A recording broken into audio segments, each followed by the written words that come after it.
Thank you. Please be seated.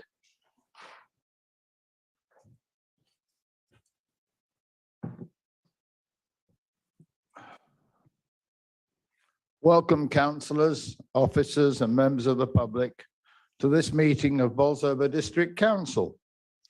The meeting is being recorded for the purposes of the minutes and live streamed on YouTube. Can I please remind members to adhere to the council's procedure rules when speaking?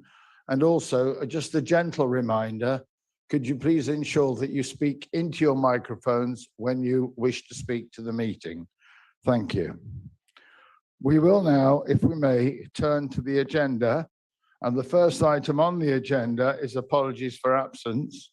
And I already have apologies from Councillor Yvonne Parkin, Councillor Natalie Hoy, Councillor Dan Salt, and Councillor Dexter Bullock.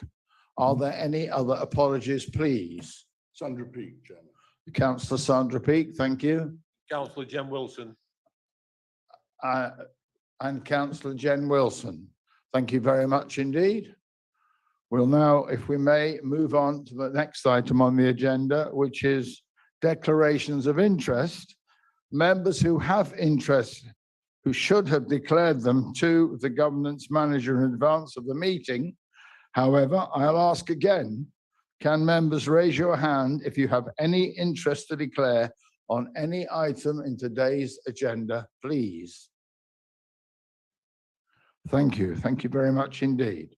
We now move on, if we may, please, to Chair's announcements. And I have a number of announcements this morning. Members will be aware of the shocking events of Friday, the 14th of January, in Langwith Junction, leading to the death of Frida Walker and the serious injuries to ex-councillor Ken Walker. I'm pleased to inform members that Ken has most recently received reports to say that Ken is making a very slow recovery. He is stable, however, he is not yet able, I'm advised, to communicate with the police or answer any questions. I would now like you, those of you who are able, please, to stand for a minute's silence in the memory of Frida Walker.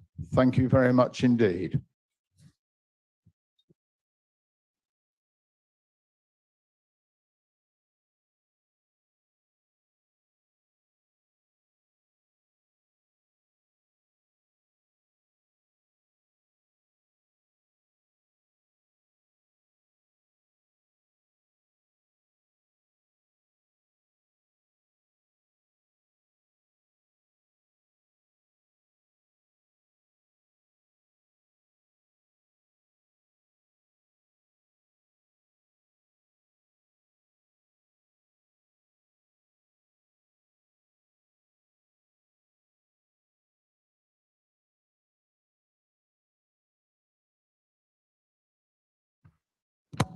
Thank you, members.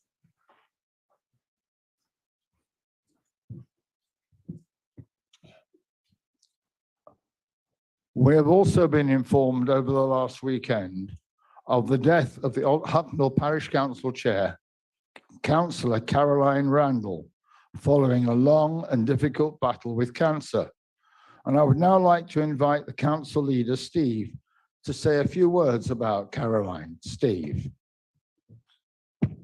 Yeah, thank you, Chairman. I've known Caroline for a number of years, and she was a gentle soul and was always eager to do her bit for the community. Caroline was recently elected chair of the Plesley Parish Council, but even then she was battling with ill health. On top of that, Chairman, I mean, I was thinking about Caroline this morning, I was thinking about Ken and also Frida. These past few years have not been the easiest, I don't think, for many of us. As I look around, I recognize that we've all been touched with grief and sadness, having lost friends and family. And I made a few notes while I was thinking about it. And I think it shows, colleagues, the fragility of life amid an uncertain future. I also recognise that our residents have been touched in the same way. So I'm sure you'll all agree that not just having a reflection on Caroline's sad death, but also it's a time for reflection for everyone, especially over these past few years. Thank you, colleagues. Thank you very much indeed, Steve. I'm sure everybody echoes your sentiments. If I can now move on, please. The Honorary Alderman presentation event to one of the 7 former councillors awarded Honorary Alderman status at the council meeting in March 2021 took place at Van Dyke by Wilds Hotel in Clown on Wednesday, the 1st of December.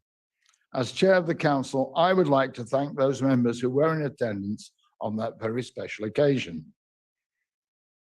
As members should be aware, Bolzova District Council is committed to the Armed Forces Covenant.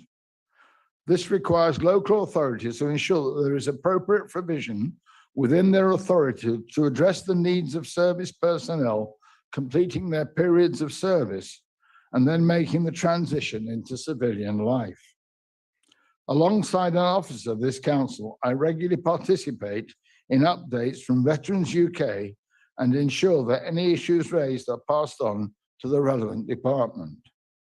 I would like to encourage all members who encounter any ex-service personnel in their wards who require assistance or support to refer them to myself, and I will be happy to advise the member on how they might assist their constituent.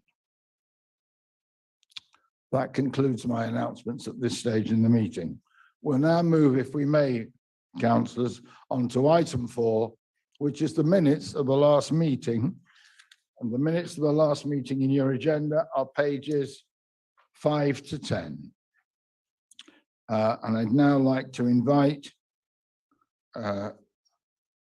somebody, please, would care to move them as a true record. Thank you. That's been moved by Councillor Rita Turner and seconded by Councillor Derek Adams. All those in favour, please indicate. Are there any against? Are there any abstentions? There's one abstention. Thank you very much indeed.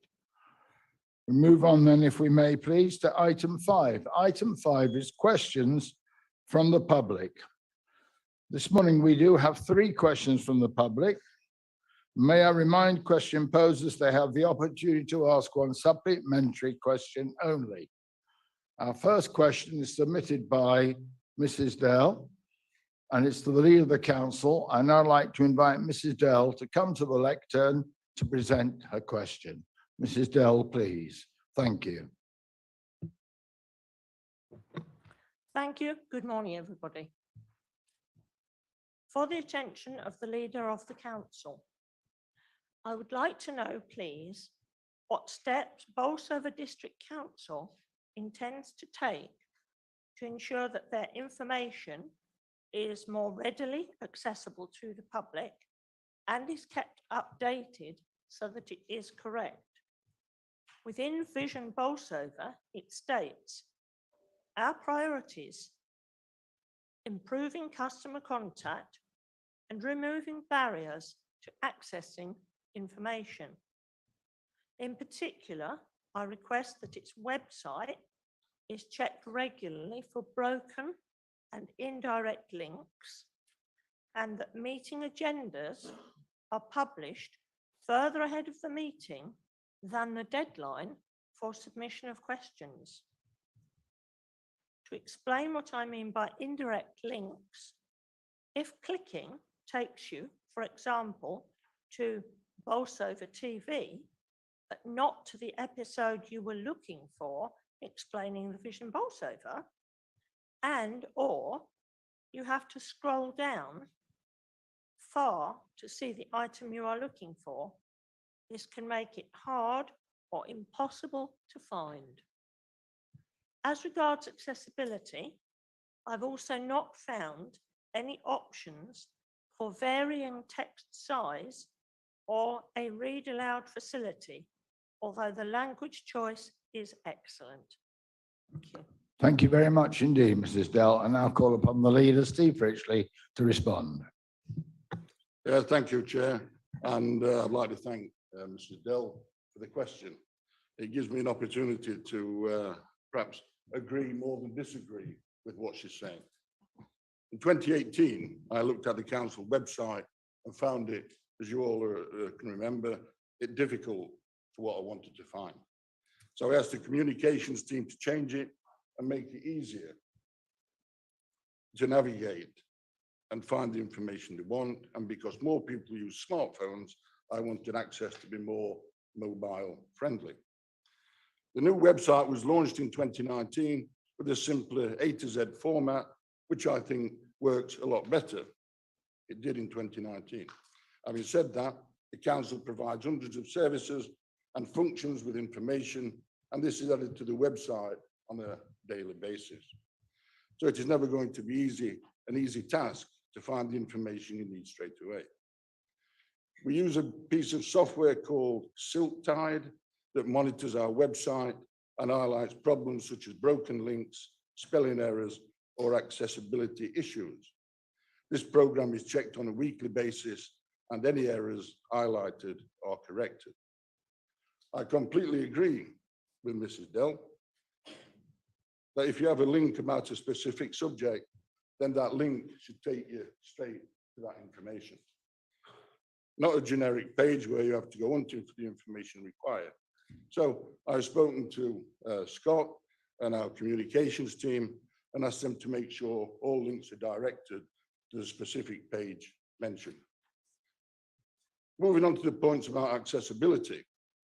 The internet has progressed massively since its inception, probably 30 odd years ago, and especially over the past decade.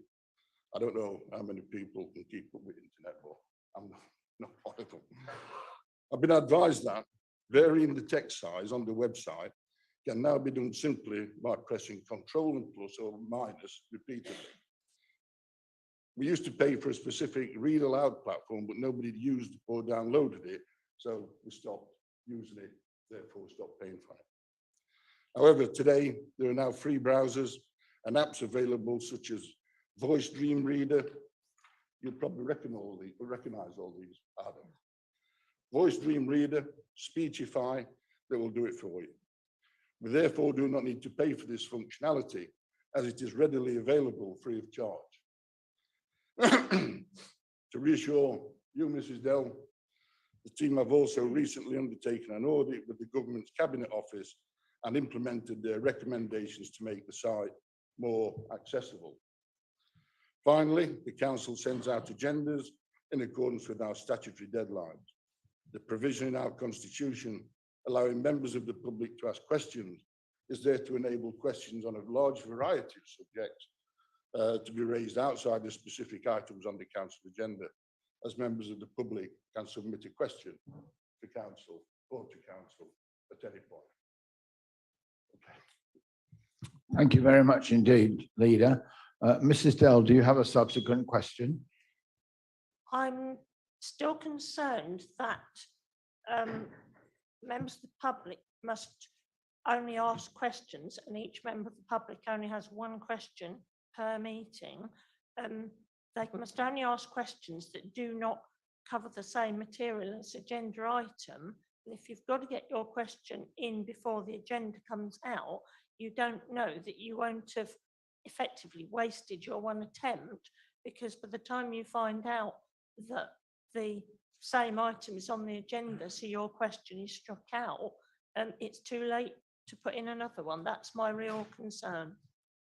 Yeah, Leader. Thank you again, Mr. Dell. And this is a point that I think it's a serious point. It's a logical point. And I should be asking our governance team to look at the constitution and look at any ways that we can improve that. Thank you very much. Thank you very much indeed, Mrs. Dell. We now move on to our second question. And our second question is submitted by Mr. Dell. It was to the portfolio for environmental health and licensing. Mr. Dell, would you like to come to the podium, please, the lectern?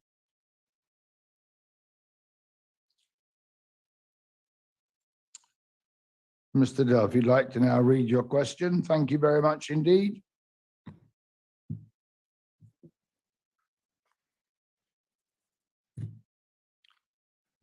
Members of the Council, I accept that the World Health Organization, the WHO, only offer advice, but their recommendations are usually accepted globally.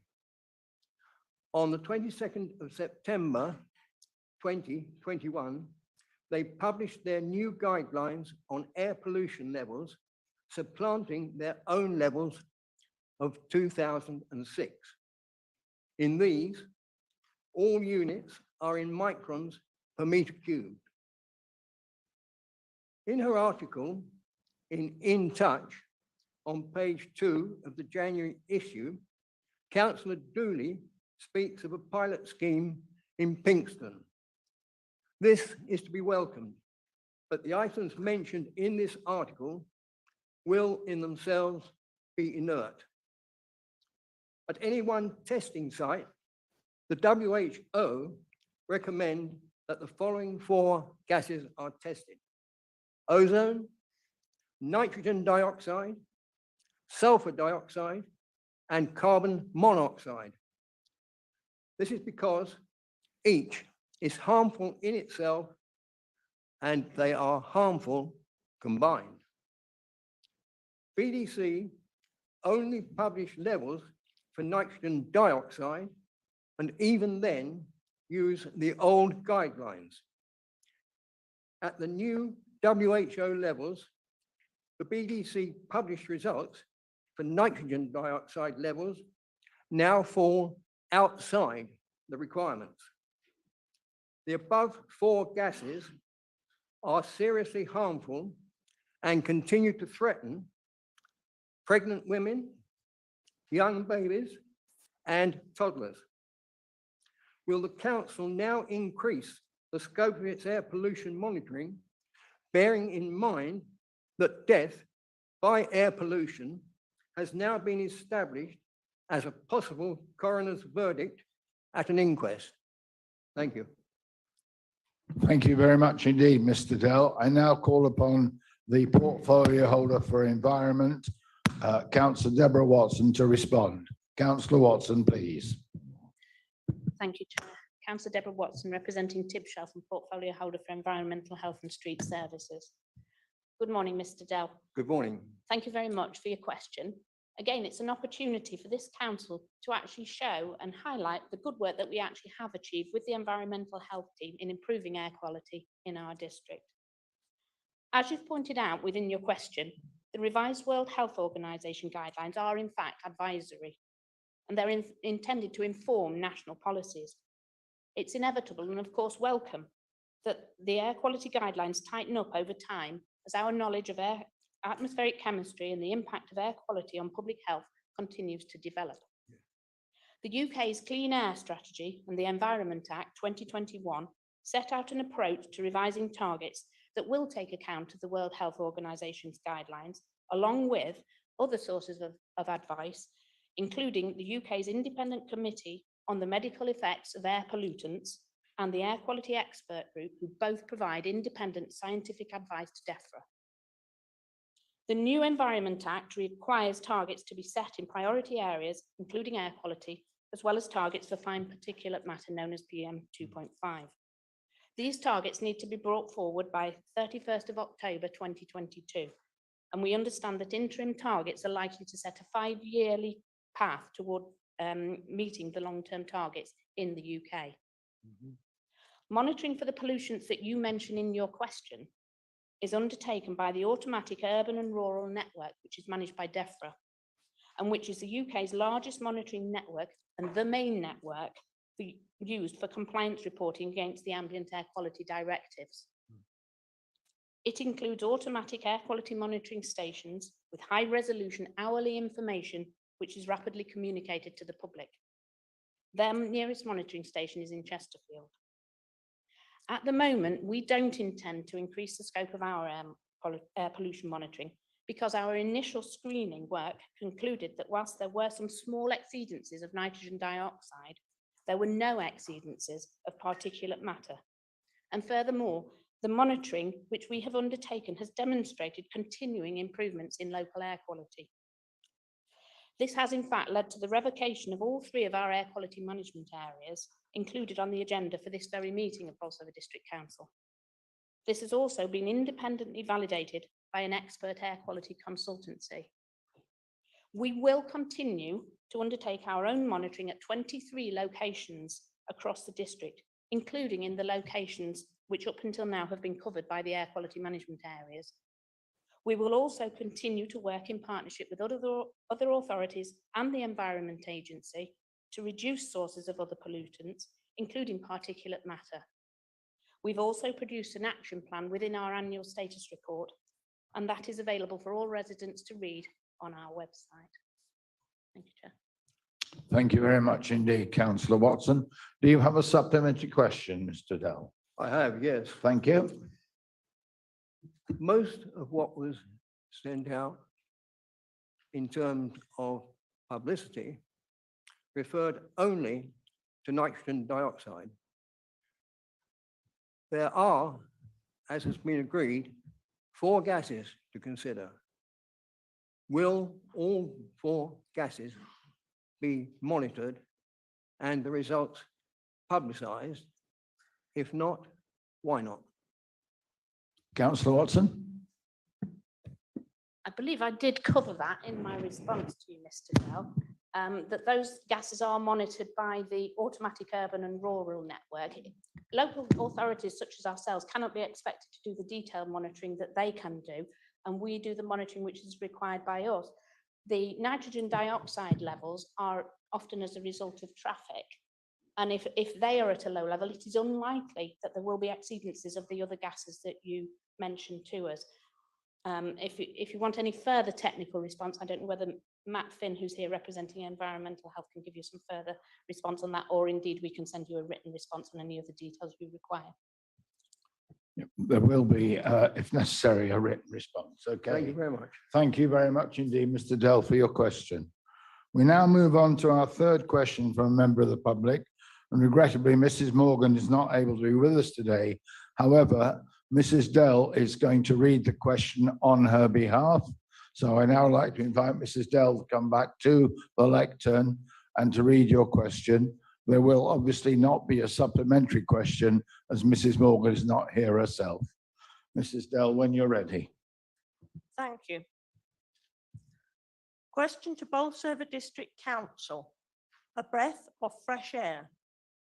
Will Bolzova District Council please plant many more trees in Balborough and elsewhere, specifically chosen and located to maximise capturing pollution arising from road traffic and protecting homes, children's nurseries and schools from pollution. This will have health benefits for years to come and needs to be started urgently as the trees take time to grow to an effective size. As a resident of Clay Pit Way, Balborough for 20 years this year, I have noticed a huge increase in the amount of vehicle exhaust fallout in the air and in my home. I have black particles on internal window ledges. Traffic along Oxcroft Way and surrounding the Links estate has multiplied during this time and is now posing a serious health risk. We are surrounded on 3 sides by busy roads. Traffic around schools and nurseries has also increased enormously. We know that trees soak up carbon dioxide, sulfur dioxide, ammonia and particulates through their leaves, bark and roots. They also provide sanctuary for wildlife. Trees slow climate change and reduce global warming. World Health Organization pollution limits to human safety have been reduced. Roads with heavy traffic are dangerous to human health, and Marlborough is a pollution hotspot. Thank you on behalf of Angela Morgan. Thank you very much indeed, Mrs. Dell. So now I'm going to invite Councillor Deborah Watson, portfolio holder for Environment and Health and Licensing, to respond. Thank you, Chair. Councillor Deborah Watson. Thank you again for the question, because that gives us a further chance to share with you some details of an exciting and ambitious tree planting scheme that we've actually already embarked upon. Whilst I entirely understand Mrs. Morgan's concerns about traffic, I'm afraid I cannot agree with her comment that Marlborough is a pollution hotspot. Our local air quality management area has evidence that pollution levels are within UK limits at that location. But despite that, anything more that can be done to bring about further improvements should be welcome, and tree planting would certainly be beneficial both in terms of air quality and climate change. I'm pleased to confirm that at Bolzova District Council, we take our obligations to combat climate change very seriously, and we are seeking effective ways to both reduce our own carbon emissions and to reduce existing carbon dioxide levels in the atmosphere.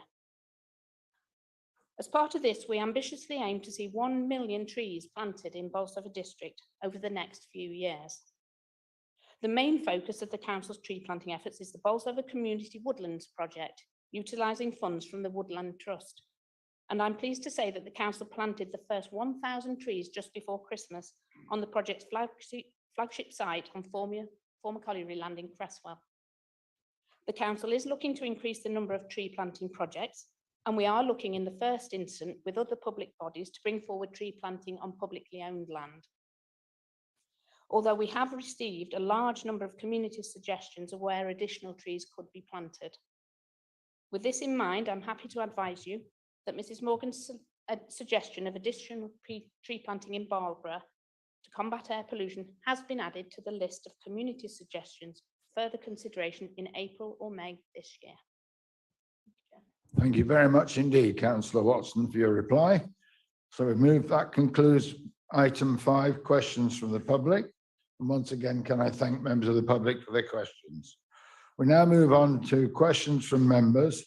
We only have one question from a member this morning, as one question has been withdrawn as it's been answered in writing already. So I'm now going to invite Councillor Tom Kirkham of Hucknall Ward to come to ask his question. Councillor Tom Kirkham. Thank you, Chair. Before I start, I'd just like to pay tribute to Caroline Randall being a member of Plesley Parish Council. She was the first female chair that we had of the council, and shortly after being elected, she found out she was ill, and she fought the illness with her bravery and courage. She was somebody who would go out of her way to do anything for anybody, and she raised money during her illness, continued to attend meetings, and she'll be missed. But my question is regarding Blackwell and the sale of land in Blackwell. When the executive met on the 21st of June last year, we had a petition which was going to be debated at the next council meeting on the 21st of July, and also a motion as well on the agenda. On the 21st of June, the executive decided to sell the land. 22 working days between that time and the full council meeting stood between the debate of the petition and the vote on the motion. What happened, I was assured, was that the land wouldn't be sold in such a short space of time, but it was. And we also won the motion, which led to the revelation that the land was sold, so it didn't really count for anything. So it did happen pretty quickly. So my question is, last summer, the sale of the land at the top of Park Avenue in Blackwell raised around £250,000 for Bolzova District Council. And what has this money been spent on? Thank you. I'll now invite the Leader of the Council to respond. Yeah, thank you, Chairman. It's a serious question, and obviously we're looking at what benefits are going to accrue, and this is, I think, the point of the question. Well, the proceeds of sale, like any other capital receipt, goes to the general fund in support of the future capital programme. Well, as regards benefits, and I'm going to ask Duncan here, because a lot of these benefits that will accrue to Blackwell are enshrined in the planning permission and the development itself. So with your permission, Chair, I shall invite the Deputy Leader, Duncan McGregor, to comment on the planning benefits. Councillor McGregor. Thank you, Chair. Councillor McGregor, member of the Planning Committee when the decision was made as well. But to be helpful, the benefits that would be derived eventually is as following. Under the Section 106 agreement that was agreed on that planning application, affordable housing, the 10% will be on dwellings. Public open space would accrue 0.25 hectare per dwelling for open space, which plus children's play facilities, £836 will be per dwelling, will be allocated towards children's play facilities in that area. Percent for art is 1% of art or overall development cost to provide a piece of artwork on site. Off-site, sports facilities contribution was £995 per dwelling towards sports development in Blackwood area. Education, £227,996 and a penny towards the Bolzova school, which is for the older children from that area that they visit. And the travel plan was £3,750 for monitoring the process of these particular Section 1 agreements. I thought that would be interesting for councillors to know, Chair, and hopefully that will help Councillor Kirkham and the residents of Gladwell to understand there are benefits and derived from that particular decision. Thank you. Thank you very much indeed. Do you have a supplementary question? Yes, please, Chair. Thank you. So the 106 money, as we all know, is further on down the line when the houses are built. It could be 10, 20 years when that money is realised. The community is recovering from the pandemic. We've lost a resource which was much needed, used for the carnival and other events. And so my question is can we borrow the equivalent of the 106 money now to address the needs in our community? And I appreciate it will be a loan from Bolzova District Council, and looking at the Bolzova District Council accounts, loans to other parish councils and town councils have happened in the past. And with that in mind, would it be possible to receive a copy of the business case made by Shirebrook Town Council for a loan so we can refer to that when making our application for a loan? Thank you. Yeah, that's not a problem, Chairman. I, in actual fact, visited Gladwell Parish Council in 2019 to offer the same facilities at that particular time. The arrangements between Shirebrook and Bolzova District Council are slightly different because Bolzova District Council has a share in the land and the other interests that were transferred in 2010. But there is no problem, Chairman. If Councillor Kirkham wants to make an application to Bolzova District Council, I'm sure that will be considered. Thank you very much indeed. That concludes questions from members. I'd now like to move on, if I may please, to item 7, which should be motions, and I'm confirmed we have no motions to consider this morning. Thank you very much indeed. So if we may please move on to agenda item 8. Agenda item 8 is the revocation of air quality management areas.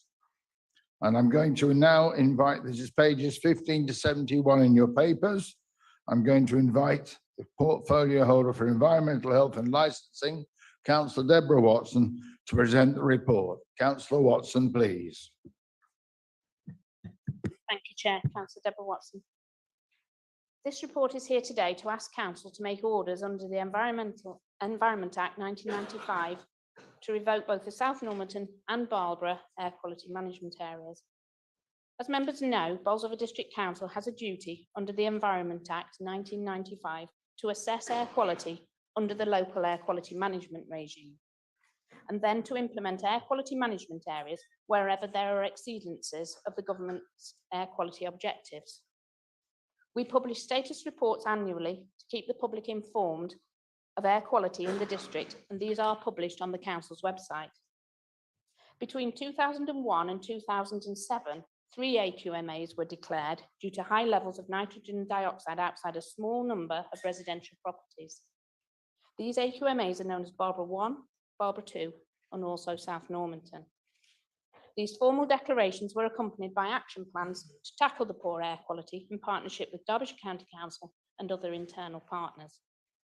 Since that time, a mixture of local planning policy and road network management to complement changes to vehicle technology has been used to assist in the reduction of pollution levels in these areas.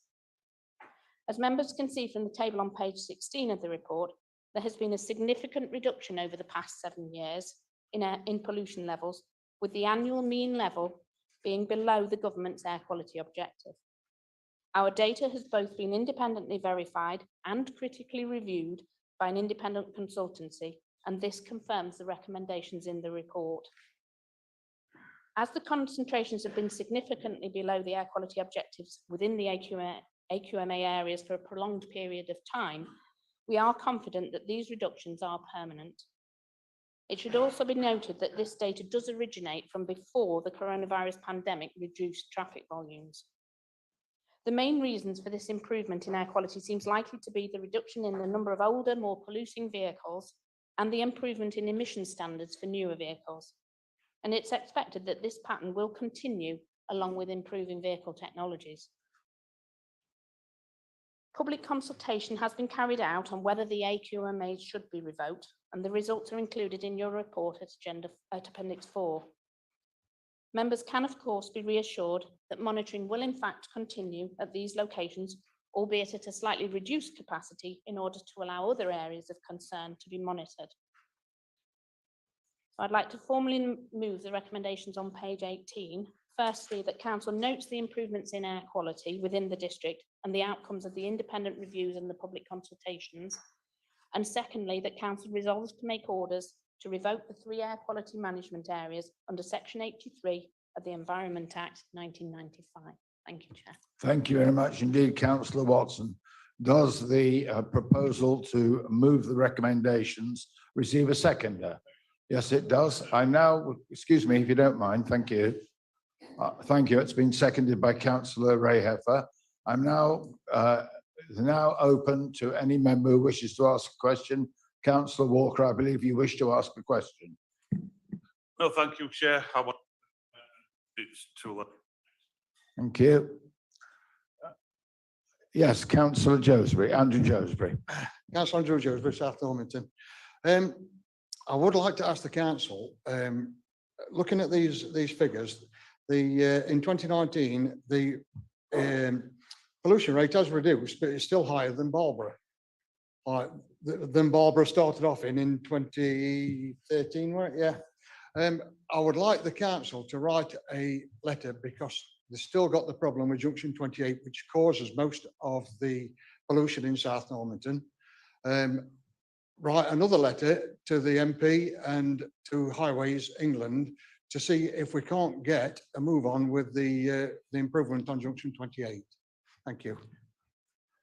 Thank you for your comment. Do you wish to respond, Councillor Watson, or did you want to respond, Leader, on that? No, Councillor Watson, do you want to respond to that? Councillor Tom Kirkham. Thanks, Chair. Just a quick question.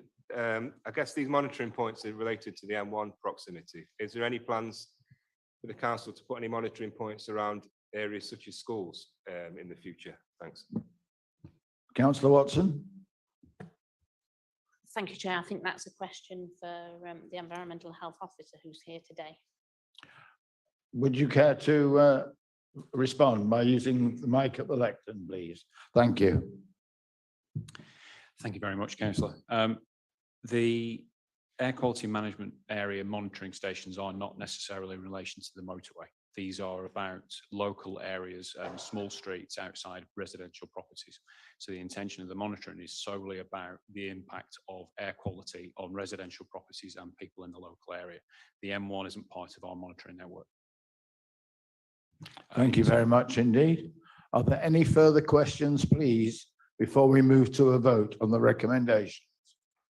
No, in that case, all in favor, all those in favor of the recommendation, please show, please indicate.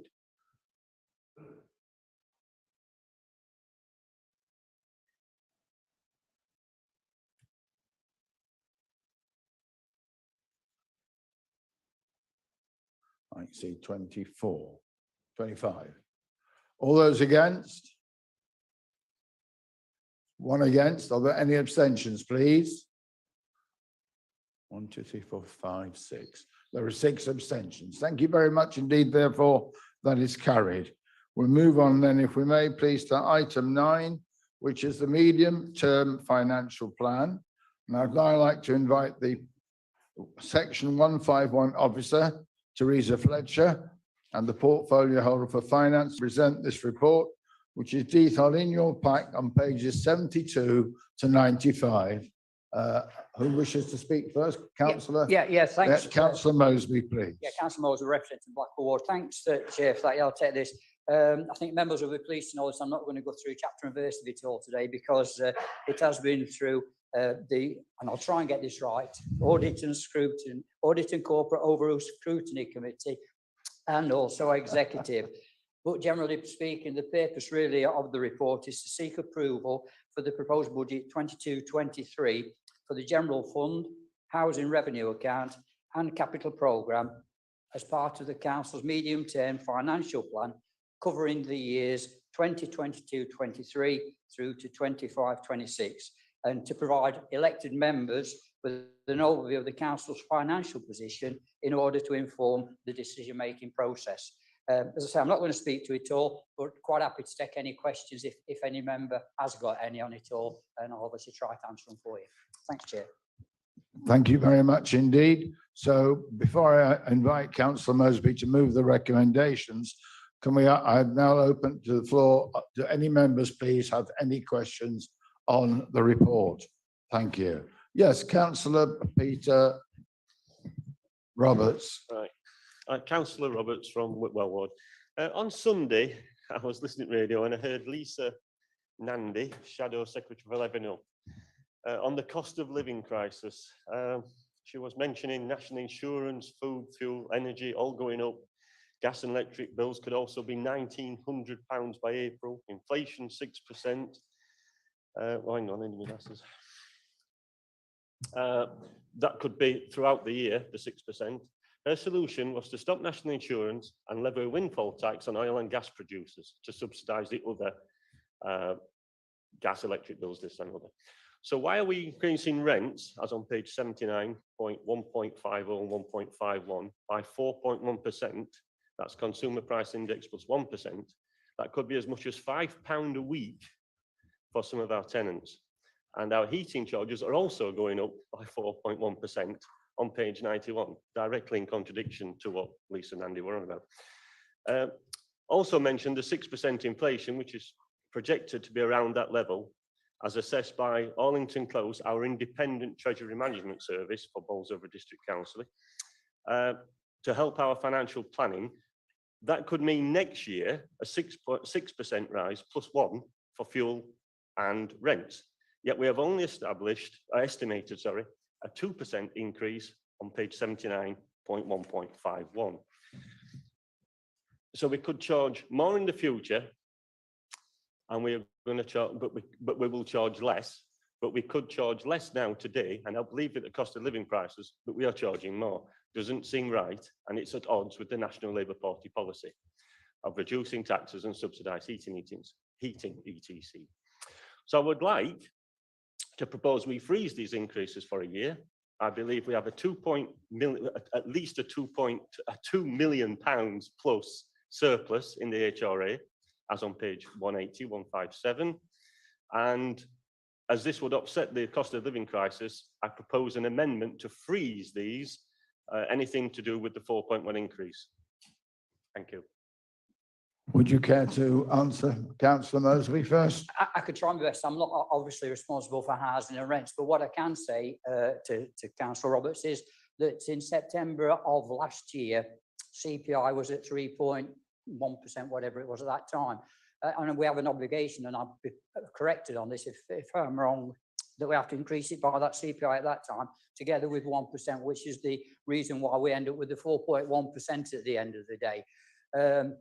Obviously, some of the issues that you've raised within there as regards to heating and, you know, this sort of thing, it's not really within our control to be able to do much about that. These are obviously energy companies and others that, you know, dictate what levels of increases, and world prices obviously do the same thing within it all. As regards, what other pieces you mentioned, Peter? I can't remember everything you said. Have I covered pretty much what you want me to cover in it all? I'm just a bit concerned that we're going to charge 4.1% on heating when we know nationally it's going to cause issues for everybody, £1,900. It doesn't seem fair that we're going to increase on our tenants when we could not do it. That's basically what I'm saying. Why should we make it more difficult for them to manage when we have got a surplus and when we could, you know, not do it, simply not do it? I'm going to, if you don't mind, Councillor Mosby, I'm going to invite the Section 151 officer to respond. Teresa. Thank you, Chair. The reason that we need to increase the rents and the heating charges is to make sure that the housing business plan, 30-year business plan, continues to be sustainable. If we don't pass our costs on when we get them, then it will soon deplete the balance of £2 million. Well, yes. Right. But we are doing 2% instead of the possible 7% from next year, which that's what I can't understand. If we can say it's going to be estimated to 2% for next year, why can't we reduce it this year and perhaps put it on next year? That's what I'm saying. The 2% is just an estimate. Well, That's the only reason. We're only setting 22, 23 today. That's why it's only an estimate for 2% for next year. But we know a potential of 6%. Possibly, but it could be lower than that. You know, it's an estimate in the future that we don't know. Right, if I may, from the chair, we need to move forward. Do you actually wish to propose an amendment, Councillor Roberts? And can you read out word for word your proposed amendment?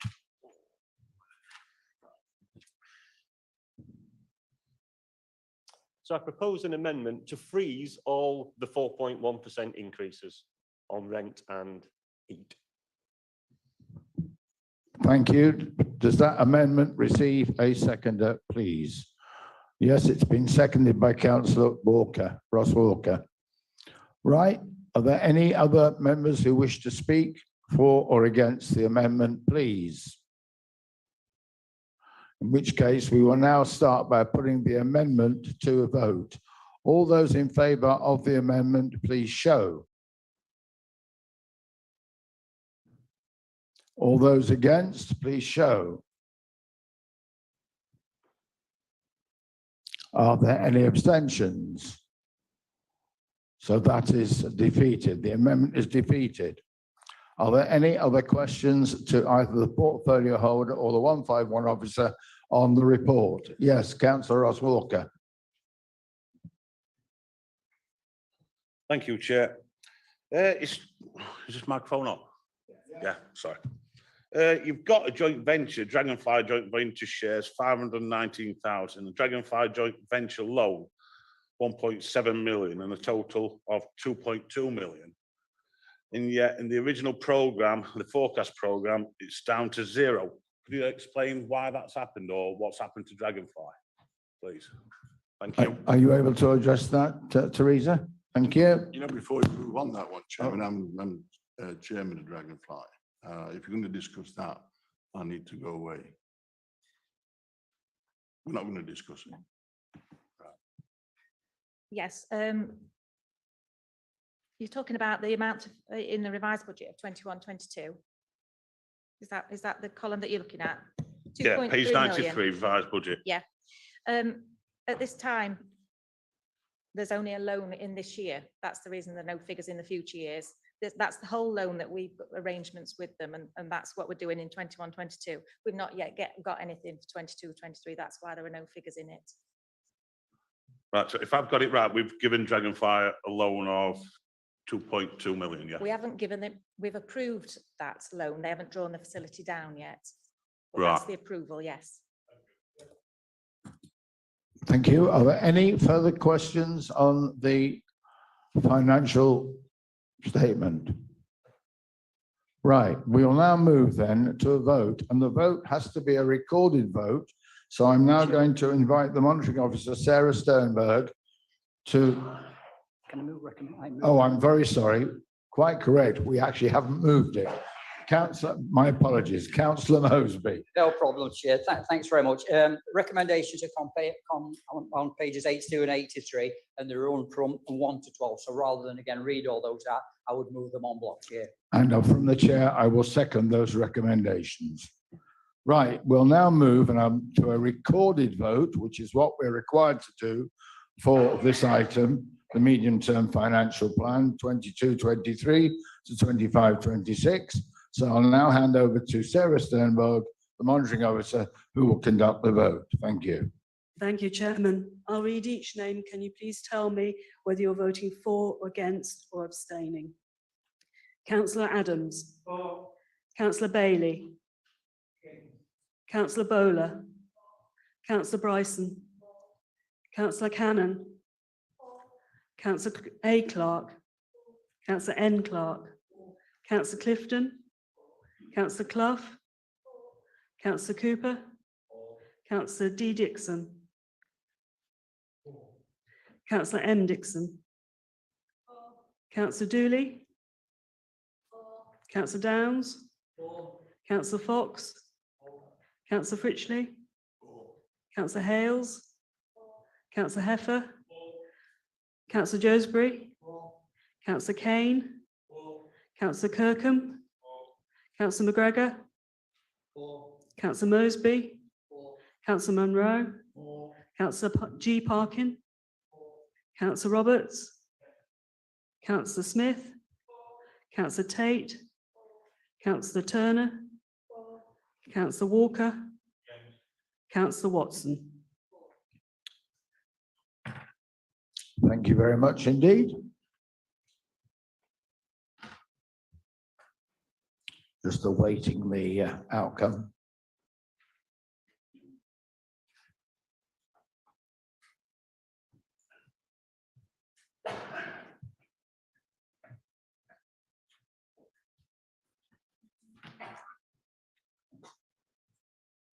Thank you. So the vote is 28 for, 3 against, and there were no abstentions. Therefore, the medium-term financial plan is carried. We'll now move on, if we may, to agenda item 10, the Treasury Strategy Report 22 to 23 to 25-26. I'm now going to invite Section 151 Officer Teresa Fletcher to present the report. And then I think Councillor Mosby is going to speak first. Councillor Mosby. Yeah, again, I'm going to be brief on it, Chair. These have been through the Audit and Corporate Overview Scrutiny Committee and it's all. There are a suite of treasury management things that we have to do, strategy we have to do. And as I say, that really, again, the purpose is just to provide council with the necessary information to approve the authority's suite of treasury management strategies for the years 2022-23 to 2025-26. We have to go through these things, SITFA and other various organisations issue us guidance that, and we have to update them in line with that at the end of the day. So I'll take any questions that we need to at this time, Chair, and then reserve the right to move the recommendations at the end of that time. Thank you. Thank you very much indeed. Did you want to add anything, Teresa? Not at this stage. So are there any questions to the report at this stage, please? Councillor Peter Roberts. Councillor Roberts Whitwell, can you tell the audience or whoever how we invest and why we invest? I was on the audit committee and obviously I was privy to that, but perhaps other people don't know that why we don't invest or leave all our money in banks and this, that, and the other. Can we suggest that? Can we give that to somebody? Yeah. Teresa, would you like to respond? Would you mind just, I forgot my words. No, I didn't hear what you said, sorry.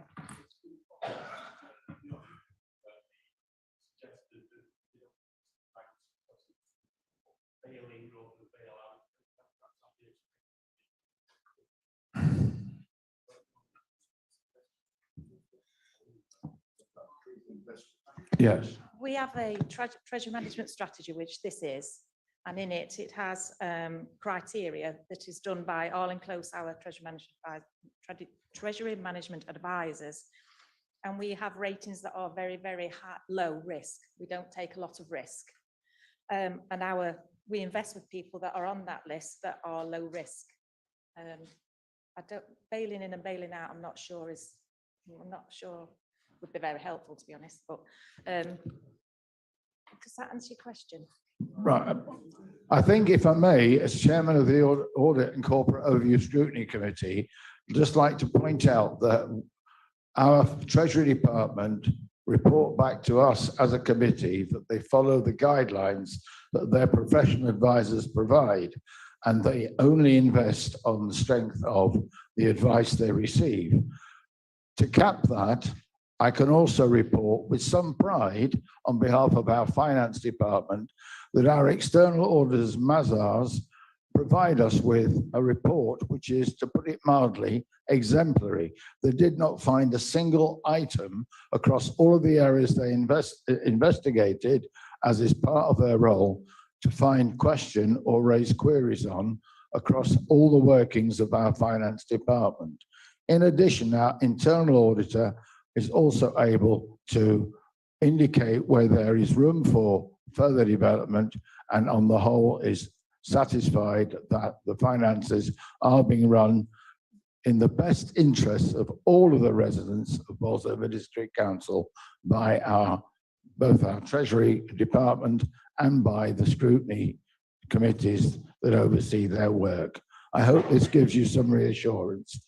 All members of the public watching, and members of the public present in the gallery. Now I'd like to invite Councillor Moseby to to move the proposal. Thank you.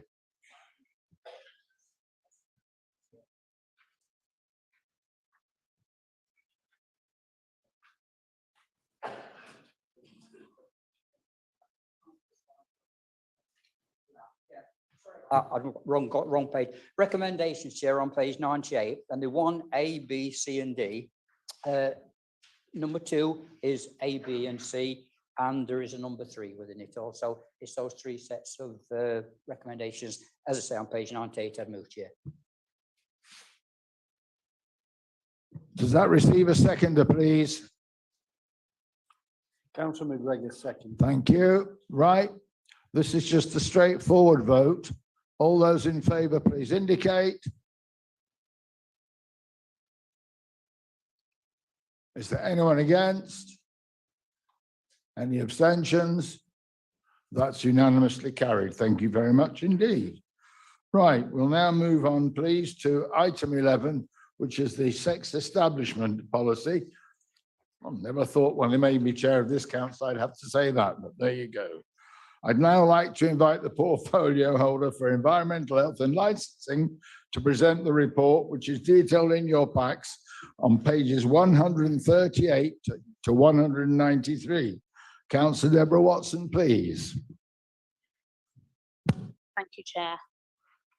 This report is to request that Council adopts the proposed sex establishment policy, and you have a copy of the final agreed draft in your agenda papers. Just to be clear, as members of the course know, we don't currently have any sex establishments within our local area, but the adoption of this policy will ensure that we as a council will have sufficient powers to regulate and control such premises were it ever to be necessary. We hope that this will reassure our residents that any such establishments would always undergo appropriate scrutiny and challenge, and would of course only be entitled to operate within the conditions detailed in our policy. The final draft policy has undergone public consultation, and that's detailed in your report, along with rigorous consideration by the General Licensing Committee, who are now recommending its adoption by Council. I'd like to thank my colleague Ray Heffer as Chair of Licensing and the members of that committee for their diligence in bringing this draft policy forward for Council approval. There is now a formal procedure for the adoption of this legislation, meaning that we must first pass this resolution and then formally publicise our intent in a local newspaper 28 days prior to these powers coming into force. You can see the recommendations on page 40. Firstly, that we support the recommendation of the General Licensing Committee and publish the associated statutory notices in accordance with the requirements of the Local Government Act 1982.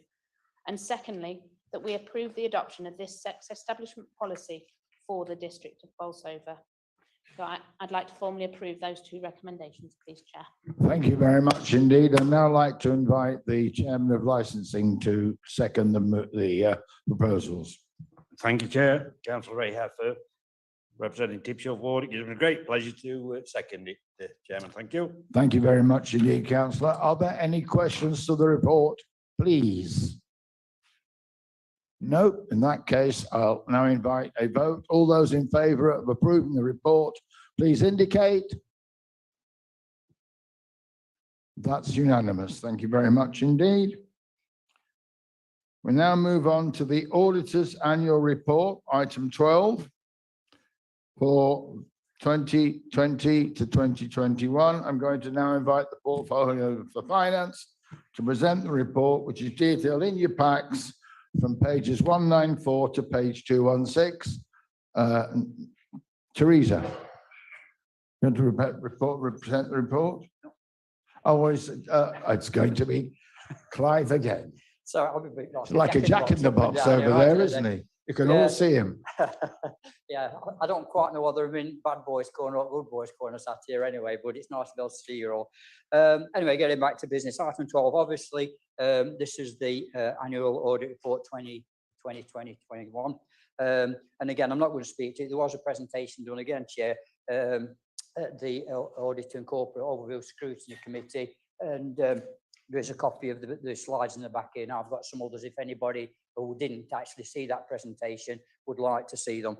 Again, the purpose and the summary is listed in the report, and it's for the council to consider the audit's annual report in respect to the 2020-2021, and it's attached to Appendix 1, which was being prepared by Mazars for the consideration by elected members and the council and all the stakeholders. So it's obviously a publicly facing document that anybody out there can read in it all. Again, Chair, I'll reserve the right to move the recommendations when we've answered any questions should they arise. Thank you. Are there any questions to the report, please? Nope. In that case, Councillor Mosby. Yeah, once again, Chair, recommendations on page 194, and there is only one in this one. That's the council considers the notes, Appendix 1, the report from the council's external auditors as ours. Thank you, Chair. And I'll be delighted to second that from the chair. All those in favour, please indicate. That's unanimous. Thank you very much indeed. Right, we now move on to item 13, the role of the returning officer and interim role of monitoring officer. I would now like to invite the leader of the council, Councillor Steve Finchley, to present this report. Could members please refer to the report which was sent out to members separately and not the one in the agenda pack, as there have been some very slight amendments, one word in fact. So if you can just refer to that, please. Over to you, Councillor Finchley. Yeah, thank you, Chairman. I won't read through it all. I think it's, I mean, people can remember what we discussed at last meeting. It's a continuation from last meeting. You can see reasons for recommendations, and I would formally move, Chair, the recommendations. The Executive Director of Strategy and Development is appointed as returning officer and electoral registration officer for the council, and that the changes in the delegation scheme are recommended to the Standards Committee for inclusion in the Constitution. And also that Jim Fieldend is appointed, he's gone out, hasn't he? Jim Fieldend is appointed as monitoring officer from 5th of February until the council appoints a permanent monitoring officer. And I'd move those, Chairman. And in doing so, I'd also like to thank Sarah Sternberg, who I've known for nearly, 40 years, I should imagine, for sort of continued support for Bolzova District Council. Don't go red, Sarah. Look at the looking down there. She's been a good solicitor for this authority. She's been the solicitor to the council for many, many years, and I'm sure we all wish her well in her new sort of career. We're not mentioning where she's going, but I'm sure she'll enjoy it. And I think we need to minute the fact that we've all enjoyed Sarah's company and advice and guidance over these years, Chairman.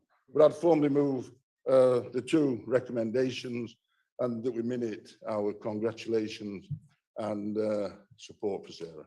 Councillor McGregor, seconds. Councillor Walker. Thank you. I'd just like to personally thank Sarah.